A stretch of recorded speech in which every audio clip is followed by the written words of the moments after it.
जी अस्सलाम वालेकुम। मैं डॉक्टर शाहिद रज़ा हूँ, गैस्ट्रोएंटरोलॉजिस्ट सियालकोट में हूँ। तो हमारा काफ़ी एक्सपीरियंस हो रहा है आजकल ना। काफ़ी ज़्यादा पेशेंट्स काफ़ी ज़्यादा हैं और पित्ते की पथरियाँ भी होती हैं और बहुत बार वो पित्ते की पथरी स्लिप करके ना पित्ते की नाली के अंदर आ जाती है।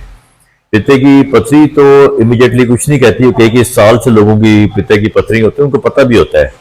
कभी अल्ट्रासाउंड कराया तो उनको बाई चांस नजर आ जाता है कि पित्ते में पथरी है, तो वो उसको कई दफा बस क्योंकि वो तकलीफ नहीं दे रही होती, कुछ कहते भी नहीं है, वो ठीक है जी पड़ी है तो पड़ी रहे।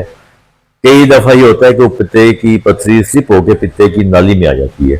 जब नाली में आती है तो रुकावट पैदा होती है, जिसकी वजह से शदीद दर्द और जॉन्डस और वो चीजें सारी शुरू हो जाती हैं।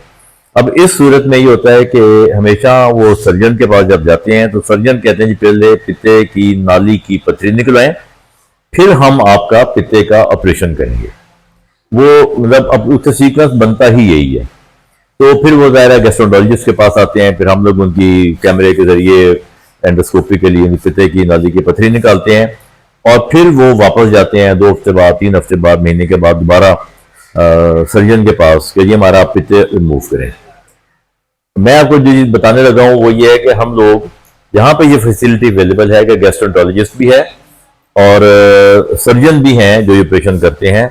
तो हम एक बेहोशी में ये दोनों ऑपरेशन साथ ही कर देते हैं कि अगर पित्ते की नाली में पथरी फंसी हुई है वो भी निकाल दी और साथ ही साथ पित्ते का ऑपरेशन भी हो जाता है। उसमें पेशेंट को ये है कि एक तो इंतजार नहीं करना पड़ता, एक ही दफा बेहोश करना पड़ता है, वरना एक दफा पेशेंट बेहोश होता है जब हम पित्ते की नाली की पथरी निकालते हैं और घर भेज देते हैं, फिर वो दोबारा वापस आता है 3-4 हफ्ते बाद, 6 हफ्ते बाद और दोबारा उसको बेहोश किया जाता है, फिर उसको एडमिट किया जाता है और फिर दोबारा उसका ऑपरेशन होता है। तो उसका एक्सपेंस बढ़ जाता है, उसकी बेहोशी का जो दवाइयों का वो है, आई मीन हर चीज सॉर्ट ऑफ डबल हो जाती है।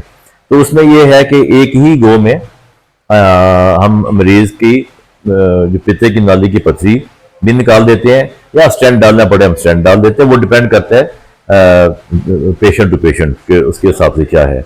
और साथ ही तो एक ही दफे में पेशेंट दोनों चीजों से निजात मिल जाती है। ये मैं आपको बताना चाह रहा था कि ये अब हम ये कर रहे हैं।